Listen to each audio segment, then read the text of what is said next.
Pangeran Kodok.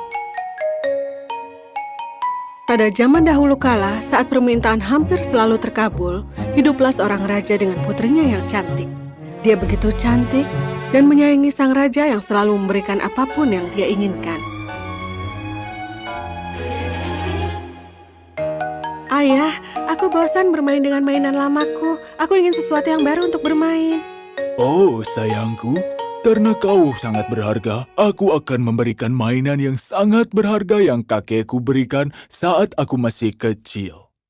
Sang raja membuka berangkas emasnya dan mengambil bola emas yang berkilau. Wah, Ambil bola ini. Ini akan bersinar secerah matahari di bawah langit. Tapi ini sangat berharga. Jangan menghilangkannya. terima kasih ayah. Kau adalah ayah yang terbaik di dunia. Putri mulai memainkannya di taman. Dia mengikuti kemanapun bola itu bergulir. Tiba-tiba datanglah kodok yang jelek. Pergi sana kau kodok yang kotor. Aku melihatmu dari semak dan aku terkesima akan kecantikanmu. Maukah kau menerimaku sebagai temanmu dan bermain bersama? Bagaimana mungkin kau berpikir begitu? Aku tidak mau bermain dengan kodok yang jelek dan kotor sepertimu. Aku adalah anak perempuan paling cantik di dunia. Mengapa aku harus bermain dengan teman yang kotor sepertimu? Aku bisa melompat, meloncat. Aku bahkan bisa berenang dan menangkap bolamu. Aku adalah teman yang sempurna untuk bermain. Aku lebih baik bermain sendiri daripada menyentuh kodok yang kotor. Merasa jijik, Putri kembali ke istana untuk menjauh dari kodok. Keesokan harinya, dia datang untuk bermain dengan bolanya. Dia memilih tempat yang sepi di bawah pohon linden di dekat sumur. Betapa tenang dan menyenangkan tempat ini. Kodok menyeramkan itu tidak akan menemukan aku di sini. Dia mulai bermain dengan bolanya. Dia melemparnya kemudian menangkapnya kembali. Saat bermain, bola itu memantulkan sinar yang sangat silau, sehingga membuat pandangannya kabur. Bukannya kembali ke tangan Putri, bola itu menggelinding ke dekat sumur, lalu masuk ke dalam sumur. Oh tidak, bola emasku. Ya Tuhan, sumur ini sangat dalam. Aku tidak bisa melihat bolaku di dalam sumur yang dalam ini. Putri terus dan terus menangis dan benar-benar merasa salah. Dan di tengah tangisannya, dia mendengar sebuah suara. Apa yang membuatmu menangis, anak raja? Air matamu bisa melelehkan hati yang terbuat dari batu. Dia mencari-cari sumber suara tersebut. Oh, ternyata itu kau kodok yang jelek. Aku menangis karena bola emasku jatuh ke dalam sumur yang dalam ini. Jangan khawatir, aku bisa menolongmu. Tapi maukah kau bermain denganku jika aku bisa menangkap bolamu? Apapun yang kau mau, kodok. Pakaianku yang manapun, perhiasanku, atau bahkan mahkota emas yang sekarang ini sedang kukenakan. Pakaianmu, mutiara, dan perhiasanmu, dan mahkota emasmu bukan untukku. Tapi jika kau mau menjadi temanku dan menjadikanku teman bermainmu dan membolehkanku duduk di sampingmu di meja dan makan dari piringmu dan minum dari gelasmu dan tidur di kasurmu, jika kau berjanji dengan semuanya, maka aku akan menyelam ke air dan mengambilkan bolamu lagi. Putri merasa sangat keberatan dengan permintaan kodok yang panjang tadi. Tapi untuk mendapatkan bola emasnya kembali, dia harus sabar dengan si kodok. Baiklah. Aku janji aku akan memberikan apapun yang kau mau. Asal kau bisa mengembalikan bola emasku. Sesaat setelah kodok mendengar janji sang putri, kodok segera menyelam ke bawah. Beberapa saat kemudian dia kembali muncul ke permukaan dengan bola emas di mulutnya dan dia melemparkannya ke rumput. Putri sangat kegirangan melihat mainan cantiknya lagi. Dia mengambilnya dan berlari. Berhenti, berhenti.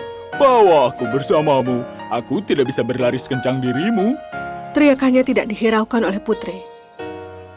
Keesokan harinya, saat Putri duduk di meja makan dengan sang raja dan makan di atas piring emasnya, ada yang mengetuk pintu. Oh Putri, biarkan aku masuk. Putri bangun. dan berlari untuk melihat siapa yang mengetuk. Namun saat dia membukakan pintu, ada kodok duduk di luar. "Kau makhluk kotor, berani-beraninya kau datang ke rumahku." Dia segera menutup pintunya dan kembali ke kursinya.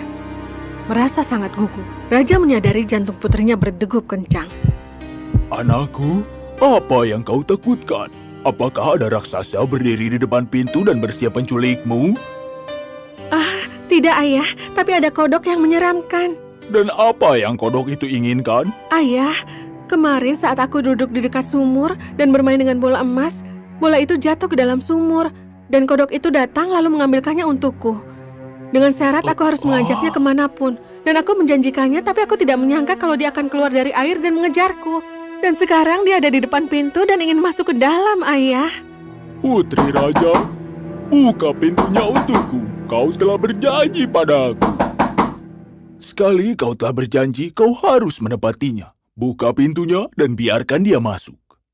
Putri pergi membukakan pintu, dan sang kodok melompat ke dalam mengikuti kaki sang putri, hingga putri sampai ke kursinya. Terima kasih, Putri. Angkat aku untuk duduk bersamamu. Putri melihat kodok dengan kesal, tapi dia melihat guratan wajah ayahnya. Lalu dia mengangkat si kodok. Sekarang kita akan makan bersama. Putri memakan makanannya dengan enggan, sementara kodok makan dengan sangat bahagia. Berikan aku sup lagi, kumohon. Ini enak sekali. Aku belum pernah merasakannya di dalam perutku.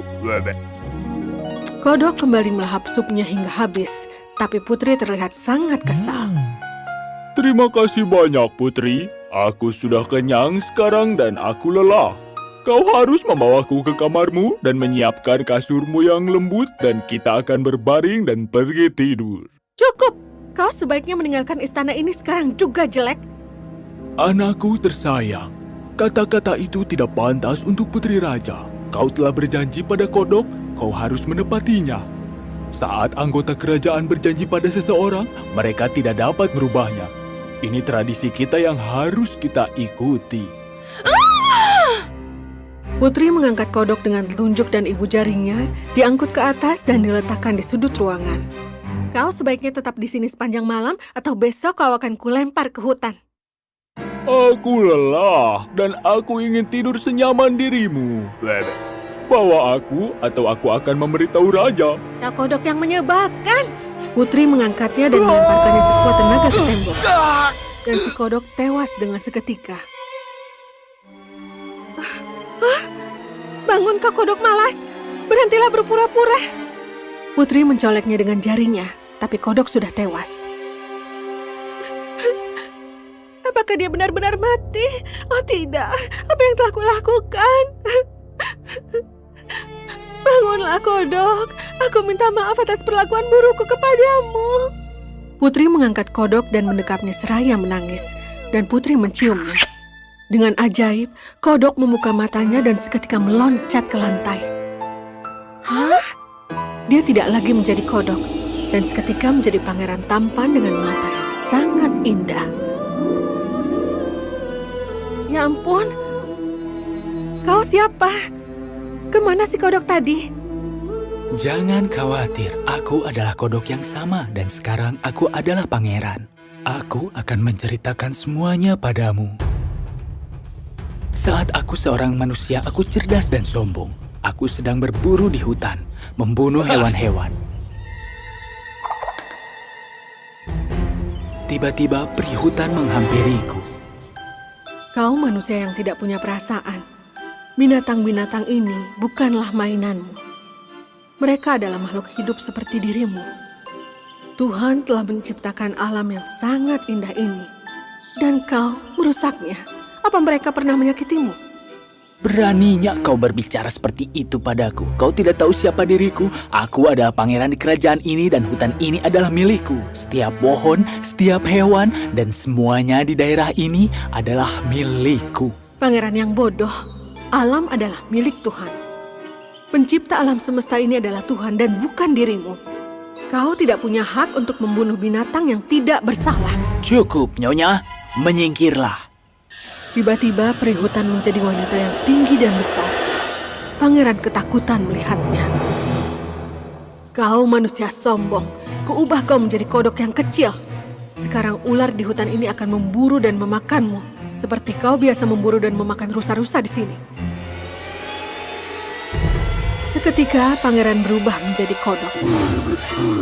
Oh, apa yang kau lakukan padaku? Aku mohon padamu, peri hutan. Bebek, mohon maafkan aku. Aku berjanji aku tidak akan pernah menyakiti alam lagi. Aku akan baik kepada semua makhluk. Aku janji. Mohon, maafkan aku. Aku rasa kau menyadari kesalahanmu, tapi kesombonganmu harus diberi hukuman. Aku akan memberikan mantra penawar. Ya, mohon Nyonya. Bebek, aku akan membuktikannya. Kau harus mencari seorang putri yang tidak menghargai makhluk lain dan meyakinkannya untuk baik kepadamu. Kalau kau berhasil merubah sifat si putri tersebut, maka kau akan kembali menjadi seorang pangeran. Putri merasa malu telah menjadi seorang yang jahat. Jangan bersedih, putri yang cantik. Sekarang berjanji padaku, kau tidak akan merendahkan siapapun. Kau akan baik kepada siapapun. Iya, aku berjanji pangeran. Oh, itu bagus sekali. Karena kau telah memutuskan untuk berbagi hati kepada siapapun, bolehkah aku meminta sesuatu darimu? Tentu saja, apapun yang kau mau. Kau wanita tercantik yang pernah aku temui. Aku jatuh cinta padamu. Maukah kau menikah denganku, putri? Tanpa ragu, putri yang cantik menyetujui permintaan pangeran tampan itu. Dengan persetujuan ayahnya, mereka pun menikah. Setiap hari, sepasang kekasih ini memberi makan binatang-binatang dan menjaga alam dengan baik. Peri hutan melihat kebaikan pasangan ini dan sangat bahagia akan hal itu. Baik sekali anak-anakku, kalian telah membuktikannya sebagai manusia yang baik. Kebaikan ini bersemayam di jiwa semua manusia. Tapi siapapun yang membangun alam ini menjadi baik hati. Dan Tuhan akan selalu memberkahi kalian berdua. Dan pasangan ini pun akhirnya hidup bahagia dan diberkahi selamanya.